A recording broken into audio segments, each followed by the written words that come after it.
Hello student, welcome to my YouTube channel study time with Ravi.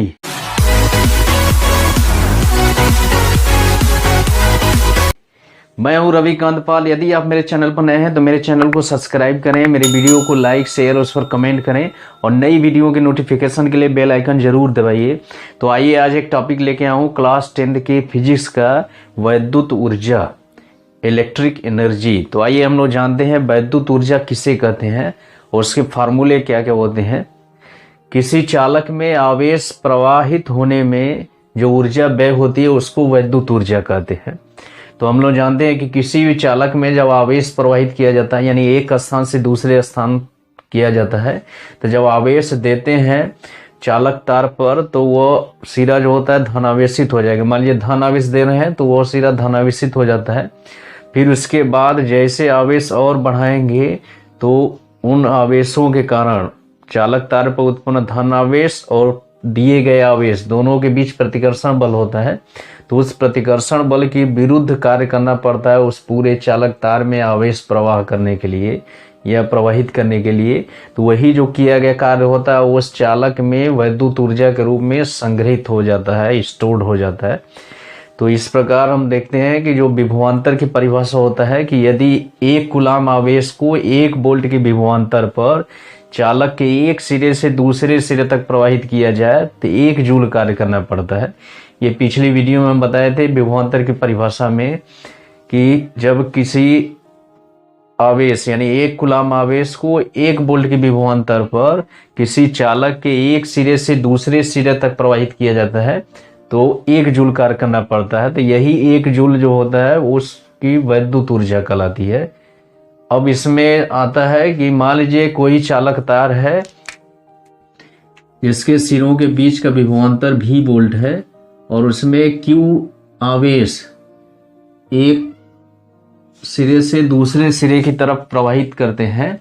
तो विभवांतर की परिभाषा से यहाँ से लिख सकते हैं किया गया कार्य, उस अवस्था में किया गया कार्य W बराबर होता है V गुणे Q जूल हो जाएगा। ये किया गया कार्य होता है। तो इसी किए गए कार्य को वैद्युत ऊर्जा कहा जाता है क्योंकि इसी कार्य के बराबर उसमें वैद्युत ऊर्जा संग्रहित हो जाती है। यहाँ से फार्मूला हम लोग को प्राप्त हुआ कि जो वैद्युत ऊर्जा W बराबर होता है V गुणे Q जूल होता है। अब इस वैद्युत ऊर्जा को फार्मूले को और चेंज कर सकते हैं हम लोग। पहला इसमें लिख सकते हैं कि वैद्युत ऊर्जा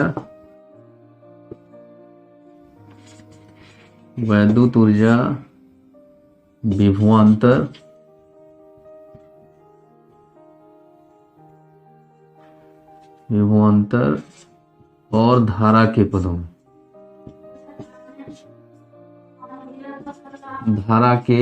में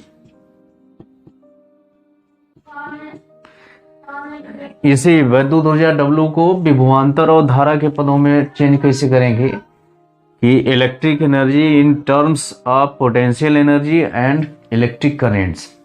तो हम लोग जानते हैं कि जो आवेश होता है, मान लीजिए कोई भी चालक तार है उसके सिरों के बीच का विभवांतर V है और उस पर Q आवेश प्रवाहित करने में I एम्पियर धारा प्रवाहित होती है। तब वो t सेकेंड में जो प्रवाहित आवेश है Q बराबर लिख सकते हैं हम लोग I गुणे T लिख सकते हैं, I गुणे T कूलाम लिख सकते हैं। जो वैद्युत धारा है उसकी परिभाषा से ये लिख सकते हैं।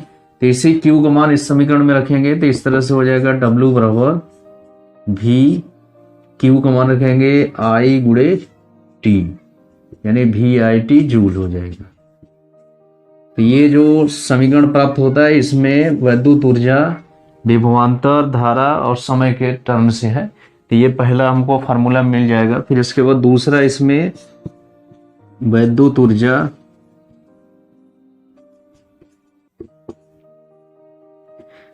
ऊर्जा धारा तथा प्रतिरोध के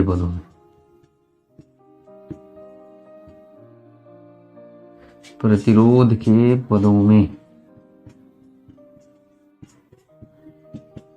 electric energy in terms of electric current and resistance.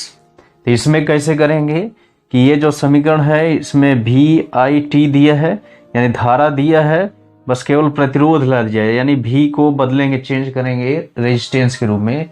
कि मान लीजिए कोई चालक तार है जिसके सिरों के बीच का विभवांतर क्या माने हैं, V माने हैं, और उसमें I एम्पियर की धारा प्रवाहित होती है, और उस चालक का प्रतिरोध मान लीजिए कैपिटल R है, तो ओम के नियम से हम लोग लिख सकते हैं, ओम के नियम से लिख सकते हैं V/I बराबर R लिख सकते हैं। तो यहाँ से V का मान निकालेंगे तो V बराबर होगा I गुणे R हो जाएगा। यही V बराबर I गुणे R इस समीकरण में रख देंगे, तो इस तरह से क्या हो जाएगा, W बराबर हो जाएगा V की जगह लिखेंगे I गुणे R और गुणे IT है ये है, तो इसमें I स्क्वायर हो जाएगा, I स्क्वायर RT, ये जूल हो जाएगा। या इसको समीकरण को एक तरफ लिखेंगे, W बराबर I स्क्वायर RT जूल। तो ये फार्मूला प्राप्त होता है इसमें। फिर इसके बाद इसको और चेंज करेंगे तो एक तीसरा फार्मूला प्राप्त होता है, और वो कैसे प्राप्त होता है, इसमें लिखेंगे वैद्युत ऊर्जा विभवांतर तथा प्रतिरोध के पदों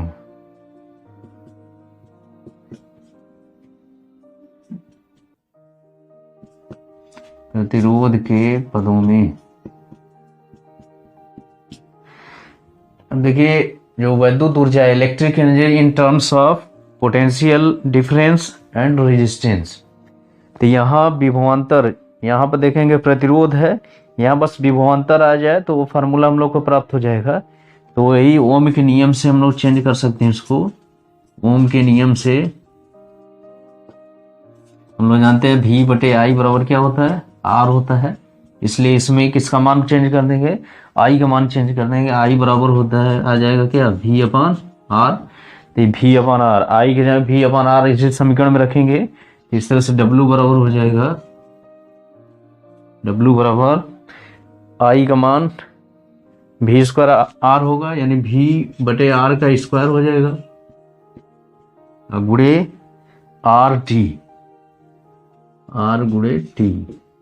अब इसको हल करेंगे तो W बराबर हो जाएगा, ये स्क्वायर करेंगे, ये स्क्वायर करेंगे, एक कैंसिल हो जाएगा, V स्क्वायर T/R, ये जूल हो जाएगा।